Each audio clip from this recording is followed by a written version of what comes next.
Hello, everyone, and welcome to another SAM USA 10-Minute Tuesdays. I'm Joe Templin, the CEO and founder of The Intro Machine, and with me, as usual, is my co-host and friend, Mickey Stroud. How are you doing today, my friend? Excellent, Joe. I'm feeling busy and productive, but all is good. It's funny that you say busy because I've been thinking about this a lot recently with a lot of the young managers that I've been interacting with and young reps.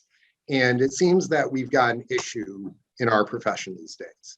And the issue is partially caused by Washington and partially caused by previous generations causing bad problems, not following the rules and all that, and creating all these additional compliance requirements. But one of the things that I'm seeing is that most reps these days are too busy being busy as opposed to doing business. And it's a fundamental difference. So I saw a survey from the $1 Million Roundtable a number of years back about face time utilization. The percentage of time that a advisor or financial representative is spending doing productive work as opposed to documenting, as opposed to running reports, checking boxes for compliance, making sure their management's happy, all the paperwork around what we've been doing. I remember when I first came into the business, a life insurance application was 8 pages with 1 signature.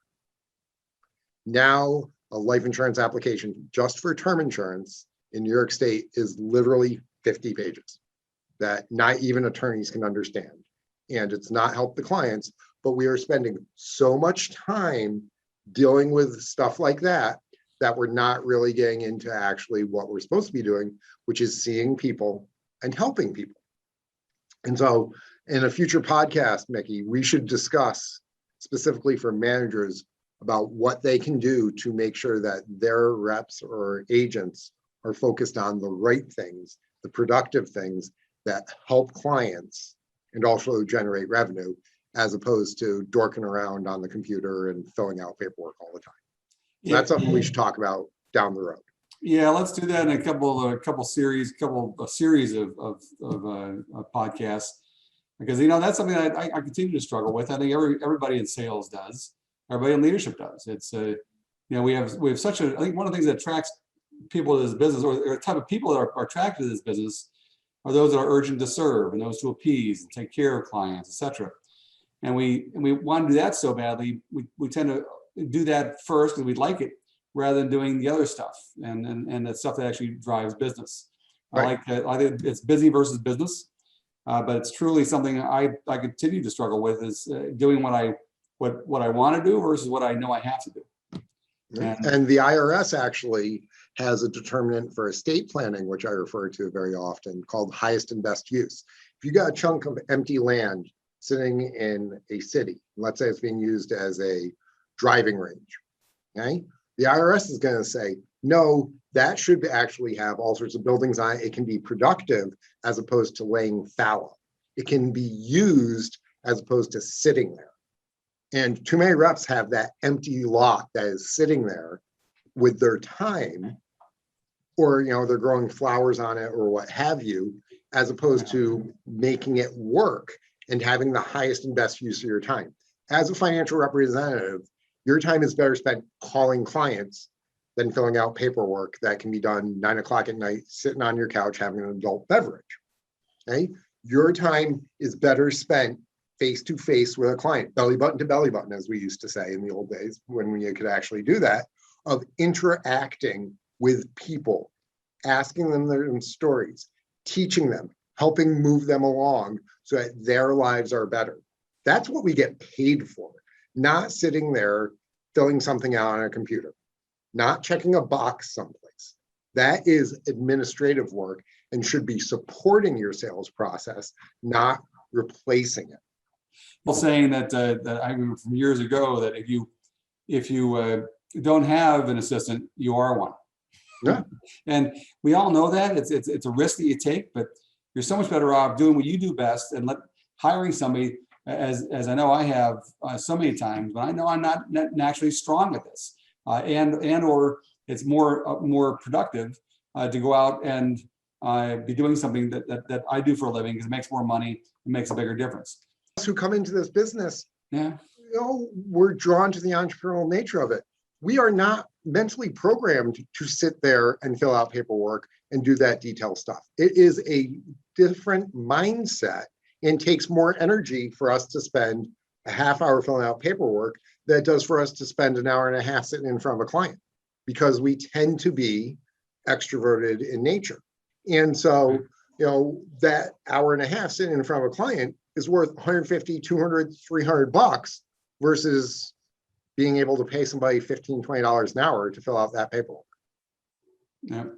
So not only is it more lucrative, but it's also much more interesting and more fun. And yet all too often, young reps are spending all their time doing the paperwork stuff.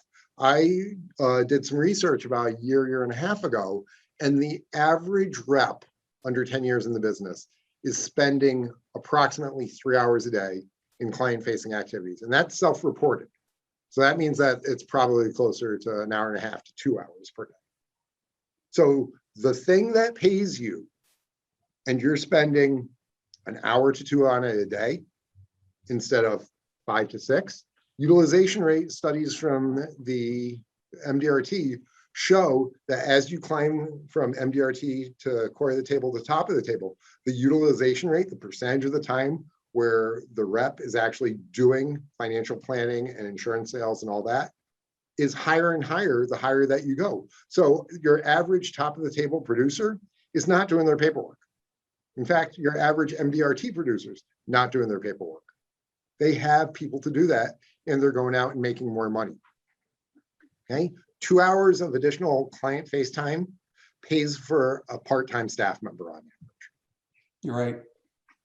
Right. But it's this scarcity mentality of I have to do it, I can't afford to pay somebody to do it, versus the abundance mentality. Same thing that comes about with getting introductions or running activity. Oh, I can't work that much harder because I've got to do this paperwork. Well, what do you think, generates the paperwork? What do you think pays your staff? What do you think pays for your lifestyle? It's actually doing financial planning. So shouldn't you be doing more of that? There's a reason why attorneys, if they join a firm, are not doing all the stuff. They have paralegals to do that, and they're doing actual legal stuff. Yep, and doctors do the same thing. Dentists. That's why dentists. You don't see your dentist very long. You see the hygienists. You see other staff. They're Right. lower paid. You have specialists doing specialist work. But that's also at the risk of sounding like to a carpenter, everything to look like a nail. That's what I love about activity management. It helps me measure and monitor, my own time, my own activities. Helps me stay on task. Keeps me much better focused. It's a lot. Otherwise, I'd be a wreck. People say, why do you like activity management? It's because I suck at it. Okay, may not be totally, but I'm not naturally good at it. So having tools like that help me out. And one of the suggestions I'm going to make for all of our listeners today is really do a checkup from the neck up, as Zig Ziglar said, or do a literal checkup. Hire somebody if you have to follow you around for a day, and document what percentage of your day you're actually spending on business versus busy work. It's a natural tendency we all have, and almost by accident. I actually, a similar case with my police chief, or the police chief in the village.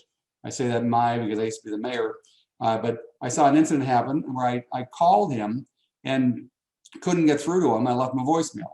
He got it like an hour later because he was out cutting the grass. And he's been debating with his wife for a while, should I be cutting the grass or should I be doing other things, keep myself accessible, etc. Randy, you have to do things to relax. I get it. No. But he said, it's time to hand that off to somebody else so you can do what's more effective. And if you ever want to read a good book that really sells that message, it's called by Og Mandino. He was one of the most famous writers and speakers years ago, and a contemporary of I think W. Clement Stone and Napoleon Hill, but called the Spellbinder's Gift. And in it, there's a motivational speaker that talks about, gives you some tips on how to lead a more enriching life. And the very last one, he talks about don't hide behind the busy work. It has killed more than one career that don't behind busy work. This book is definitely worth the purchase if you could find it. So I really hope, again, Joe, thanks for brainstorming on this stuff. You're a natural. I love some of your suggestions, and you've been in the trenches for a long time and get some great ideas. I hope everybody here today is listening to some of your suggestions, and I hope they will indeed start to track their own activities and maybe log and journal that to see what percentage of the time they're spending on being on business versus just being busy. And that's because ultimately sales is an activity game. And introductions allow you to win that game every single day. Make it a great one, my friend. You too.